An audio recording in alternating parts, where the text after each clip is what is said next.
Hey YouTube, Mark with Ultimate RC. Second flight here on the FMS F16 64mm. Going to be a unintended twilight flight.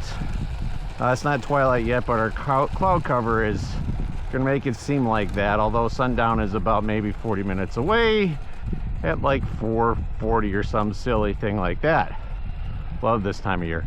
Anyways, I wanted to get this put on the channel because this is still part of the Black Friday FMS sale. They have a ton of things on sale.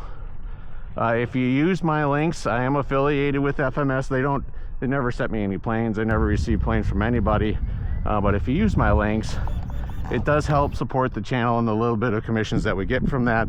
We do appreciate that. That helps us keep putting up more planes. So without further ado, second flight here.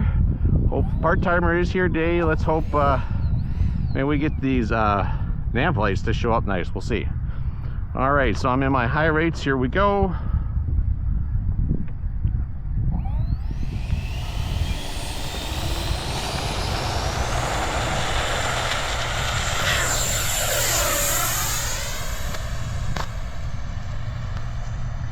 All right, there we go. I did make some adjustments to the plane from the maiden.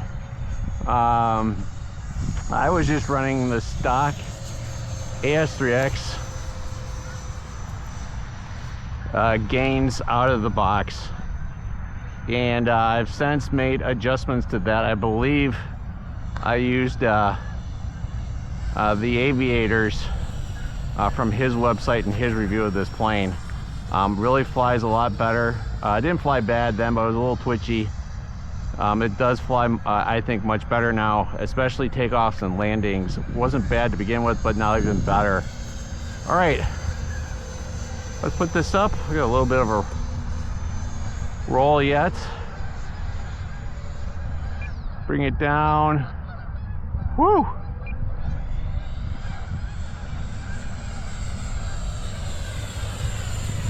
Not bad power on this, but you have to remember that it is a 64 there, and of course sometimes I see this jet and I'm flying it like it's my E-flite 70mm. It's not the same thing.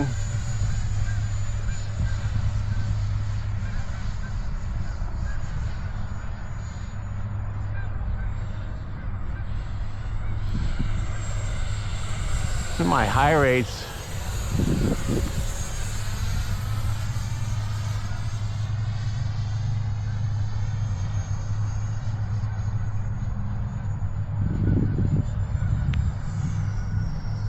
there we go. That was actually all out of safe on that. For whatever reason, my radio is not calling out my switch positions, which I'll have to check that. So that whole takeoff, that whole series, that was all out of safe. That's why the unusual correction there when I thought I had popped it in. I think I was one switch down more than I thought. So in my 3 position, I put my safe on a 3 position switch. All right, we're gonna practice some landings here.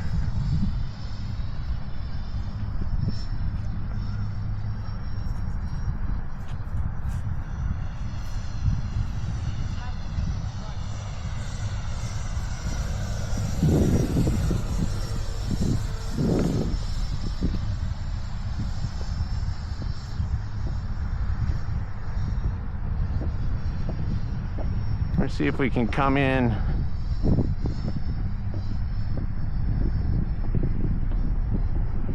We'll check this approach. It's been switching from south to west. I think I got a west wind right now.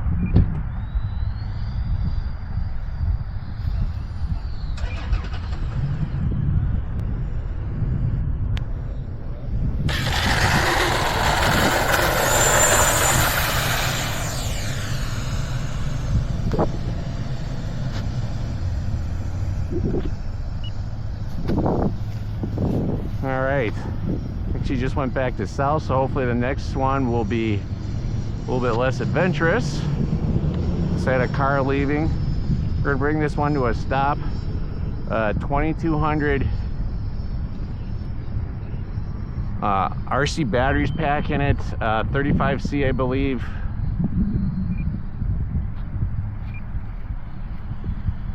Of course this is 64 millimeter, so I got enough room to fly it in between that hole. This plane just lands really nice. You just basically keep chopping the power, bring it into that nose up or high alpha configuration, and then slowly settle it down using your power onto the main. So really like how this plane lands. It's pretty easy to do. Wouldn't call this a first EDF. It is fighter jet, but it's pretty nice for maybe your first military jet, kind of like the F-15 E-Flight. That's a nice one too, the F-15 Eagle. That one's been out for a while though. But again, check out our links.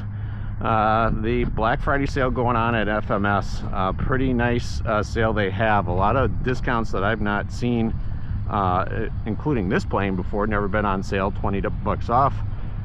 The 64 millimeter Futura, if you're looking for something that could be a first EDF, is also on sale. And just a whole bunch of things. So when you use our links, we appreciate that. Hit the bell, like and subscribe. We'll see if we can get one more flight here, but again, appreciate the support. Again, the FMS 64 millimeter. Like and subscribe, YouTube. Mark with Ultimate RC. Hey YouTube, bonus footage here of the FMS 64 millimeter F-16. Just me here, no part-timer. Wanted to get this, do some more touch and goes with those nav lights showing up. Pretty cool. I mean, it is past sunset.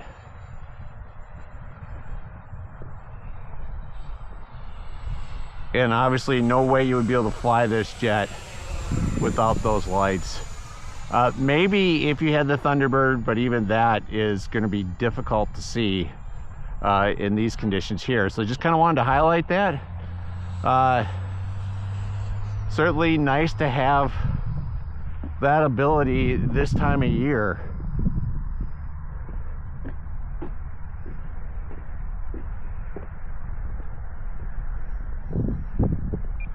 You shoot through the hole here.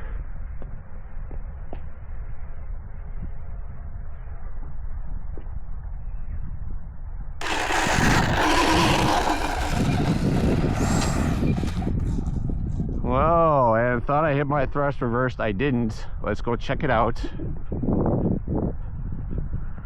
I think we're fine. There's a good gear. This has been a good test on it. Thought I was hitting thrust reverse and it didn't work. I think I used two different switches for that, and I hit the wrong switch. I hit the C switch. I believe it's on my B switch. Let's check the gear. Yeah, we're fine. Nice shock on there, and pretty sturdy gear. So you could probably do grass ops on this on a more manicured surface than what we have here. There is no manicuring. This is the only thing that happens to this field is it gets cut. They do use it for JV sport practices. They do lacrosse here. They've done football here in the past for JV, some things like that. But I can only land my really big planes, and even that, it can be a challenge because of the divots, the holes, and things like that. But if you have a nice manicured lawn, you may indeed be able to do grass ops on this plane. All right, let's put it up one more time. I think I'll try coming in on the other side instead of shooting through that hole.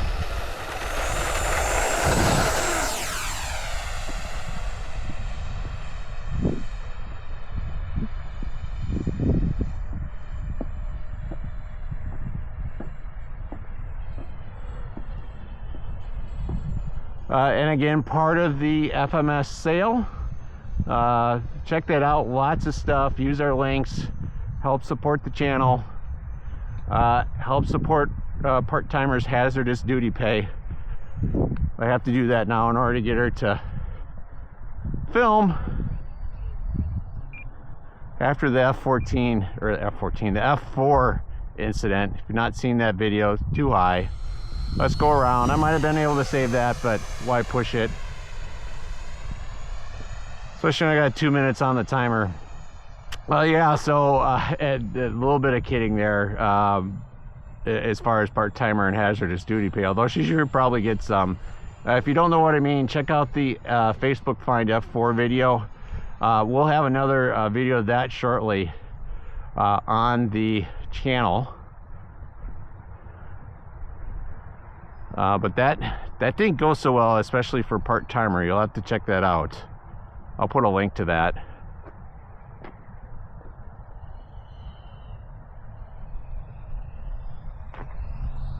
There, that was really nice.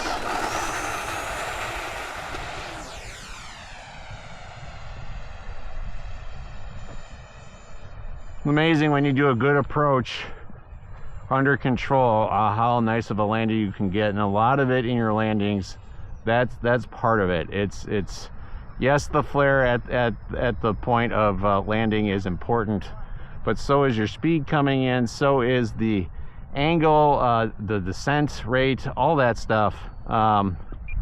With jets, of course, you're controlling your descent with throttle in most cases, especially with something like this where you're talking about the delta wing that you can alpha in. There you go. We'll punch it up one more time.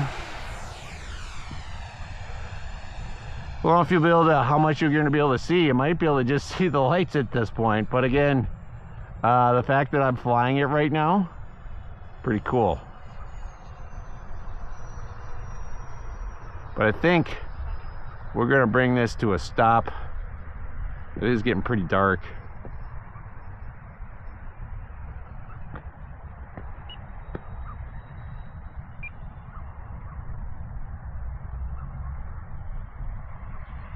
A little more throttle. Bringing out flare. All that bouncing, that is the wonderful runway here. That is not the case in point right there. That's not the plane. There's actually a shock absorbing strut which really helped with that overshoot on the other side there into the grass. So there you have it, YouTube. Like and subscribe, hit the bell, use our links. Again, appreciate the support on that. The FMS F16, and hopefully you can see this, folks. We'll see what this looks like. But proof that you can fly this plane when it's this dark. So thanks for watching, YouTube. Mark with Ultimate RC. Stop recording.